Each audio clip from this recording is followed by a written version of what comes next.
Hello friends, ఎలా ఉన్నారు? ఏ రంగంలో అయినా విజయం సాధించేందుకు ఈ 3 ప్రశ్నలు వేసుకోండి. నైతికతతో సాధించే విజయానికి సంబంధించిన పలు విధానాలను వివరించాడు ఆచార్య చాణక్యుడు. చాణక్యుడు సూచించిన ఈ విధానాలను అవలంబించడం ద్వారా చాలామంది తమ ఉద్యోగం లేదా వ్యాపారంలో విజయాన్ని సాధించడంతో పాటు ఆ విజయాన్ని అలానే కొనసాగిస్తున్నారు.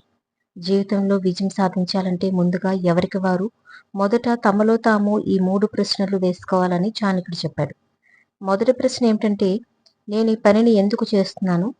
రెండవది ఫలితమేమిటి? మూడవది నేను ఈ పనిలో విజయం సాధిస్తానా?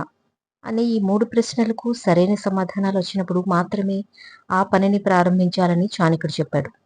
ఉద్యోగం లేదా వ్యాపారంలో విజయం సాధించేందుకు చాణక్యుడు చెప్పిన విజయ సూత్రాలను ఇప్పుడు తెలుసుకుందాం.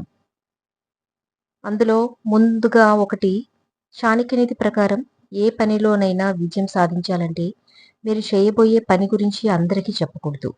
మీ వ్యూహాన్ని రహస్యంగా ఉంచాలి. ఆ పనిలో విజయం సాధించడానికి నిరంతరం ప్రయత్నించాలి. 2, మీలో భయం తలెత్తడం మొదలు కాగానే దానికి వెంటనే పరిష్కారం కనుగొనాలని చాణక్యుడు చెప్తాడు. అంటే మీకు భయం కలిగినప్పుడు దానికి భిన్నమైన రీతిలో ఆలోచిస్తూ దాన్ని ధైర్యంగా ఎదుర్కోవాలి. భయాన్ని పక్కకు నెట్టి విజయం సాధించడానికి ప్రయత్నం చేయాలి. 3, చాణక్యనీతి ప్రకారం గతం గురించి ఆలోచిస్తూ చింతించకూడదు.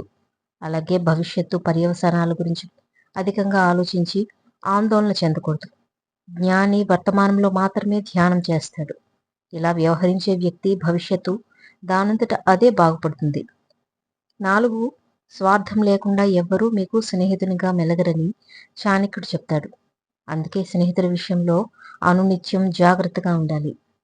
5, మనిషి ఒంటరిగా జన్మించి ఒంటరిగానే మరణిస్తాడు. అలాగే తన మంచి చెడు కర్మల ఫలితాలను కూడా తానే అనుభవించాలి. అందుకే మంచి పనులు చేయడం ద్వారా మంచి ఫలితాలను పొందడానికి ప్రయత్నించాలి. 6, విజయం సాధించాలంటే ఆత్మవిశ్వాసం కలిగి ఉండాలని చాణక్యుడు చెప్పాడు. చాణక్యనీతి ప్రకారం ఒక వ్యక్తి తన పుట్టుక ద్వారా కాకుండా తన చర్యల ద్వారా గొప్పవాడవుతాడు. అందుకే తాను విశ్వసిస్తున్న మతం చెప్పిన మంచి మార్గాన్ని అనుసరిస్తూ ముందుకు సాగాలి.